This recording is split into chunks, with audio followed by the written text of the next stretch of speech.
Hi everyone, we hope you're all doing really well today and you've got your lunch with you. So welcome to the next instalment of the Your Land Development webinar series.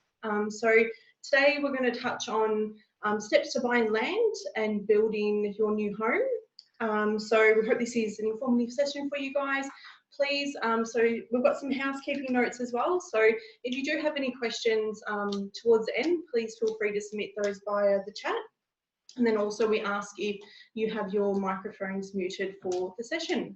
So we'll get started. So for those who weren't here last week, I'm Catherine. So I look after Officer Fields in the southeast and also the Grange in the west in Werribee. And we've got Pat here as well. Hey guys, how are you? Great intro, Catherine. So I look after River Valley and Seventh Bend in Melton South.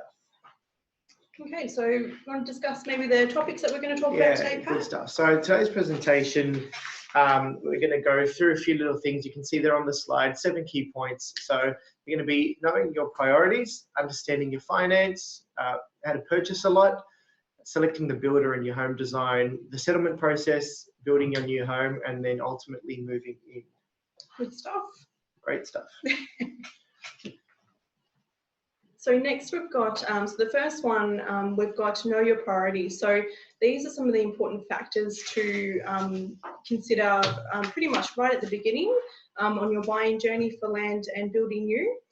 So the lifestyle, so what's the lifestyle that you want to create or want to be amongst for yourself and for your family potentially? So do you want to be amongst open spaces, greenery, if you want to be near parks, walking tracks, bike tracks, so if that's sort of something important to you.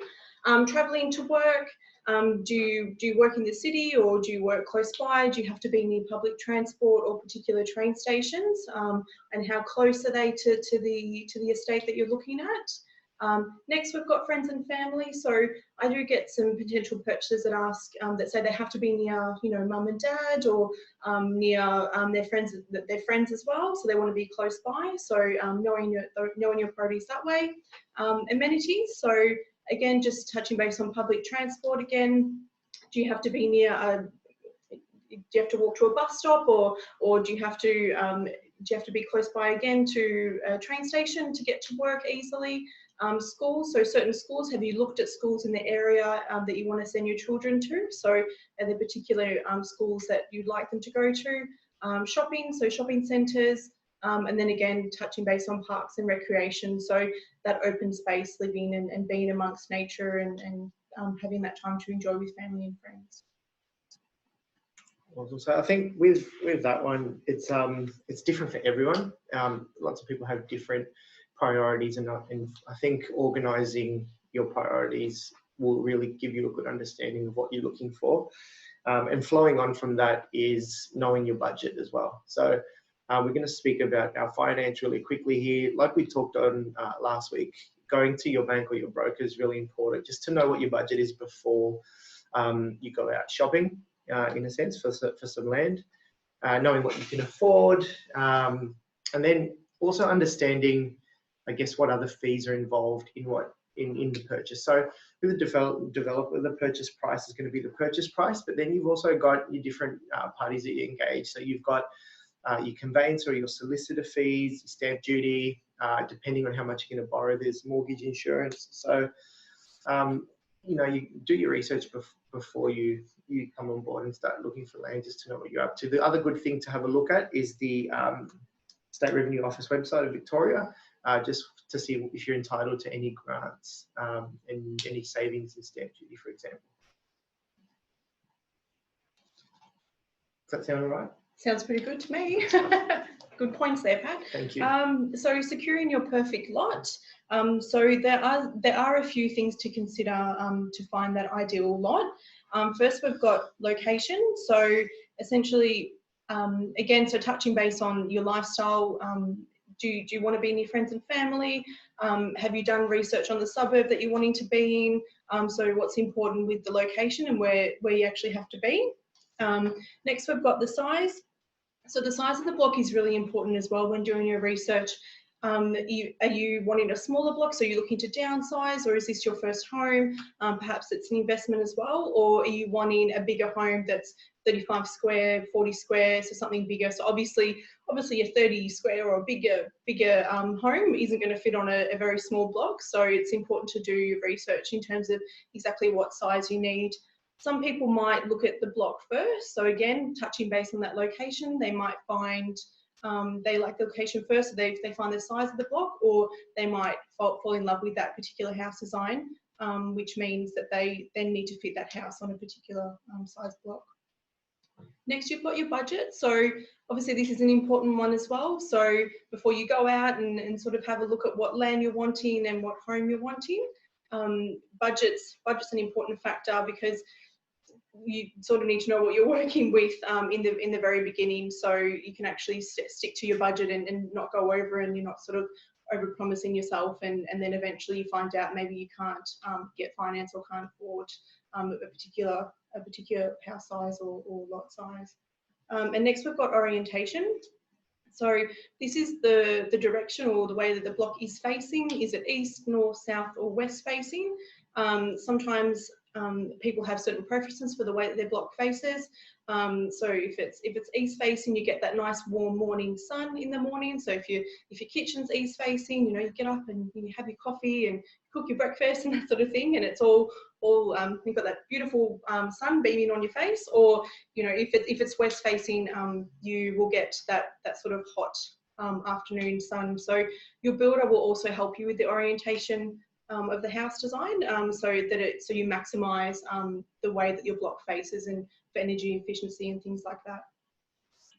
All right, good stuff. So the next slide is talking more about the specifics of the lot. So the first point there is easement. So generally you've got an easement at the back of the block where all your services run through, which your builder will help you kind of realise what you can build on there. So generally you can't build on the easements, and it'll impact the build size.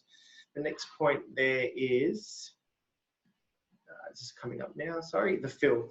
So we want your blocks to be as flat as possible. So that means that sometimes we've got to put fill in there. So we try and level it all out there, and then we'll kind of have all that information online for your builders as well, so they know the type of soil we put in, the quality and all that. So next one is the slope. Now, engineering is all on our website, and generally all the developers will have all this information there, and that's for your builders. So we want to know if it's sloping front to back, side to side, either way. So we want to try and, I guess, find a block that's going to be suitable with the slope that's going to be, I guess, the right slope for your builder to build on. And then you've got your shape. So depending on if you're after an irregular block or a corner block or a normal kind of rectangular block, have a look at the plan of subdivision, and I guess speak with myself or Catherine or whoever else you're dealing with to find specific blocks. So you could only be in the market for a corner block. So it depends on what developments you're looking at and what they have there. But that's something to consider as well. Yeah, good. So next we've got choosing a builder and home design. So next we've got, so obviously just touching base again on your budget. So when you're going out there and looking for your desired home and the requirements that you need in that home, it's good to obviously check your budget and know what that home is going to cost you.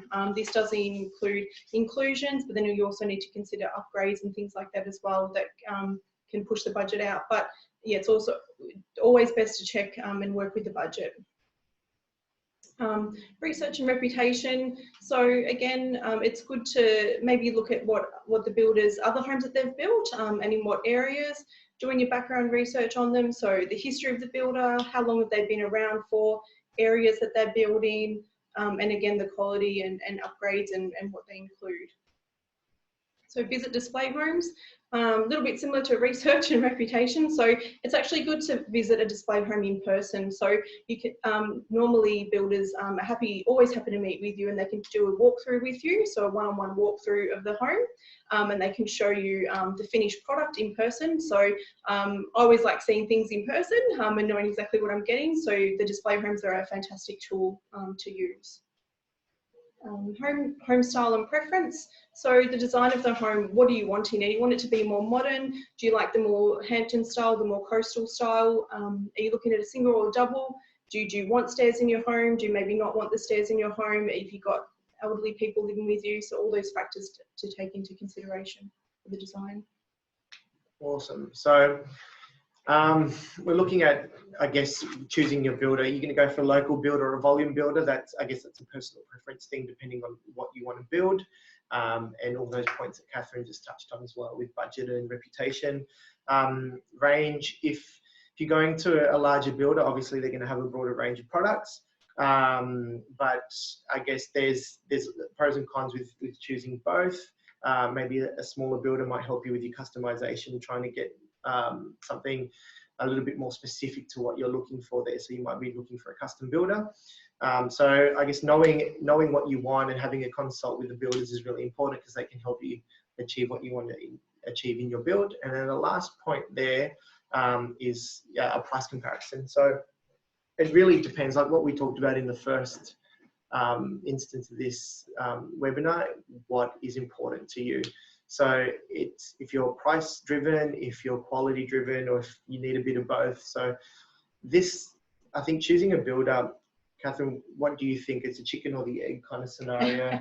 I guess when people come to you and they ask you, should you choose a block of land first, or should you choose a builder first? What kind of recommendations would you give? Yeah, good question. I think it goes back to what it's personal choice really. So going back to the location and then building and then picking that design. So if someone needs to be in a particular location, they might pick the block first that they're wanting, and they'll go to the builders and look at what certain design can fit on that land. So I think it comes down to a case by case basis and really individual sort of. There's no right or wrong answer with that one.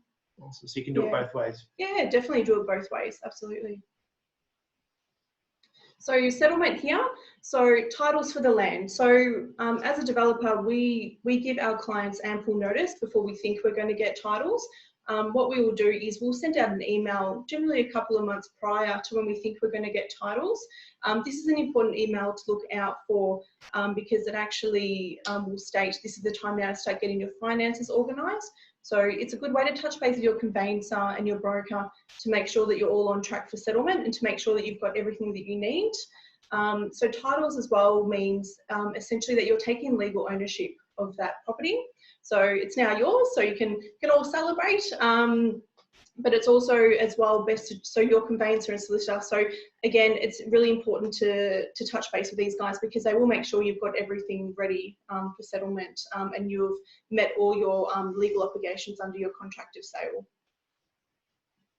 Cool. So this is the part where your dreams are becoming your reality. So this is the building phase. So your builder's going to go through all this stuff with you, pretty much hold your hand through the whole process. There's a few little key stages in this process. They're all jotted down there. So there's the site preparation, the slab, lock up, and then internal fit out, and then the completion. So I guess this is exciting because you see your dream come to reality. Like I said before, you see everything going up, and this is something that your builder will kind of take you through there as well. So that's really enjoyable, I think.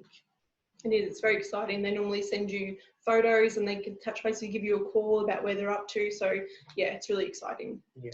And then, so congratulations, you've moved in. So you've done everything that you needed to, and now you can finally you can move in and start living your best life in the house that you've always wanted. Yeah. Good stuff.